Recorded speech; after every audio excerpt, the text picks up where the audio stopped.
நீங்கள் காலகாலமாக உங்கள் பணத்தை சேமித்து வச்சுருக்கலாம். ஆனால் அந்த சேமிப்போட மதிப்பு குறைஞ்சிருக்கிறத எப்போது யோசிச்சிருக்கீங்களா? இதுக்கு காரணம் என்னங்கிறத எப்போது யோசிச்சிருக்கீங்களா? இன்ஃப்ளேஷன் தான் இதுக்கு காரணம். நான் உங்கள் ஃபினிக்ஸ் இந்தியா சதீஷ். வாங்க டீட்டெயிலாக பார்க்கலாம். அதோட இன்றைய பங்கு சந்தை செய்திகளையும் பார்க்கலாம். அரௌண்ட் 2000 வருஷத்தில் ஒரு வீட்டோட மொத்த குடும்ப செலவு 5000 ரூபாய் இருந்துச்சுன்னு வச்சுக்கோங்க. அன்னைக்கு ஒரு 2 பெட்ரூம் வீடோ அல்லது ஒரு தனி வீடோ வாங்குறது 8லேருந்து 10 லட்ச ரூபா செலவாயிருந்துச்சுன்னு வச்சுக்கோங்க. அன்னைக்கு ஒருத்தங்களை கவர்மெண்ட் ஸ்கூல் இல்லாமல் ப்ரைவேட்டில் படிக்க வைக்கிறதுக்கு வருஷத்துக்கு 10,000 ரூபா செலவாகி இருந்துச்சுன்னு வச்சுக்கோங்க. நீங்கள் விருப்பப்பட்டு பார்த்த உங்கள் ஃபேவரட் ஹீரோட சினிமா டிக்கெட் அன்னைக்கு 30 ரூபாய் இருந்துச்சுன்னு வச்சுக்கோங்க. இன்னைக்கு என்னவா இருக்கும் எப்போ அது யோசிச்சிங்களா? இன்னைக்கு 2025 அப்படியே உங்களோட வீட்டுக்கு தேவையான அடிப்படை குரோசரி செலவு 18,000 ரூபாய்க்கு மேலே இருக்கும்.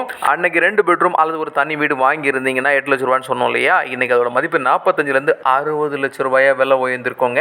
அந்த பணம் இருந்தால் தான் உங்களால் வாங்க முடியும். 2000 பிரைவேட் ஸ்கூல் ஃபீஸ் 10,000 ரூபாய் இருந்துச்சுன்னா இன்னைக்கு அரௌண்ட் 1லேருந்து 1.5 லட்ச ரூபாய் ஏறி போயிடுச்சு.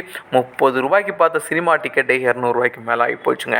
இந்த ராக்கெட் வேகத்தில் விலை ஏறினது தான் நம்ம இன்ஃப்ளேஷன் சொல்கிறோம். இன்னைக்கு நீங்கள் 10 ரூபா கையில் வச்சிருக்கீங்கன்னா 2000 வருஷத்தை கம்பேர் பண்ணும்போது வெறும் 3 ரூபா மாதிரி தாங்க அதுக்கு பவர் இருக்கும். இன்னும் உங்களுக்கு புரியுற மாதிரி சொல்லணும்னா 2000 நீங்கள் 10 லட்ச ரூபா வச்சிருந்தீங்கன்னா இன்னைக்கு 2025 அதே 10 லட்ச ரூபா உங்கள்கிட்ட இருந்துச்சுன்னா 2000 10 லட்ச ரூபாய்க்கு வாங்கின அதே பொருட்களுடைய வேல்யூவை உங்களால் இன்னைக்கு வாங்க முடியுமா? வாங்க முடியாதீங்க. 3-4 லட்ச ரூபாய்க்குள்ள மதிப்பு தான் உங்களுக்கு கிடைக்கும். அன்னைக்கு நான் 10 லட்ச ரூபாய்க்கு நிறைய பொருள் வாங்கினேன், எனக்கு ஏன் தரலன்னு சொல்லி நீங்கள் கொஸ்டின் கேட்க முடியாது. அதனால தான் பொதுவாக எப்போவுமே இன்வெஸ்ட்மெண்ட் வரும்போது இன்ஃப்ளேஷனை பிரேக் பண்ணுற மாதிரி ரிட்டர்ன் கொடுக்குற இன்வெஸ்ட்மெண்ட்டில் இன்வெஸ்ட் பண்ணணும்னு சொல்லுவாங்க. நீங்கள் சேமிக்கிறது எவ்வளோ முக்கியமோ அந்த அளவுக்கு உங்கள் சேமிப்பு இன்ஃப்ளேஷனை பிரேக் பண்ணுற மாதிரி ரிட்டர்ன் கொடுக்குறதா இருக்கணும்.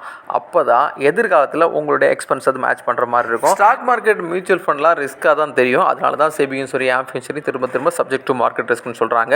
உங்கள் ரிஸ்க் அப்பீலுக்கு இந்த மியூச்சுவல் ஃபண்டோ ஸ்டாக் மார்க்கெட்டோ உங்களுக்கு சூட்டபுளாக இருக்கும்னா உங்கள் ரிஸ்க் அப்பீலை மேட்ச் பண்ணும் அப்படிங்கிற மாதிரி இருந்துச்சுன்னா உங்கள் ஃபியூச்சர் கோல்ஸை பீட் பண்ணுறதுக்கு இந்த இன்வெஸ்ட்மெண்ட் உங்களுக்கு சூட்டபுளாக இருந்தால் உங்கள் சொந்த முடிவில் இன்வெஸ்ட் பண்ணுங்கள். எப்பவும் நம்ம சொல்கிற மாதிரி தான் இது முழுக்க எஜுகேஷனல் பர்பஸ், நாட் ரெக்கமெண்டேஷன். என்கிட்ட கேட்டால் ரிஸ்க் எடுக்க வேண்டிய நேரத்தில் ரிஸ்க் எடுக்காமல் இருக்கிறது தான் மிகப்பெரிய ரிஸ்க்னு சொல்லுவேன். அதோட இன்னைக்கு நம்ம மார்க்கெட் ஸ்லைட் பாசிட்டிவாக தான் க்ளோஸ் ஆயிருக்கு. பெரிய சேஞ்சஸ் எதுவும் இல்லை, ஃப்ளாட்டாக தான் இருக்குது. நிஃப்டி 25,461 செட்டில் ஆயிருக்கு. சென்செக்ஸ் 83,442 செட்டில் ஆயிருக்கு. நிஃப்டியில் டாப் கெய்னர் ஹிந்துஸ்தான் யூனிலிவர் இருக்காங்க. அரௌண்ட் 3% பாசிட்டிவாக க்ளோஸ் ஆயிருக்கு. டாப் லூசர் பெல் இருக்கிறாங்க. அரௌண்ட் 2.5% நெகட்டிவ்ல க்ளோஸ் ஆயிருக்கு. 24 கேரட் தங்கம் அரௌண்ட் 9,829 ரூபாய் க்ளோஸ் ஆயிருக்கு. டாலருக்கு இந்தியன் ரூபி 85 ரூபா 57 காசுகளில் செட்டில் ஆயிருக்கு.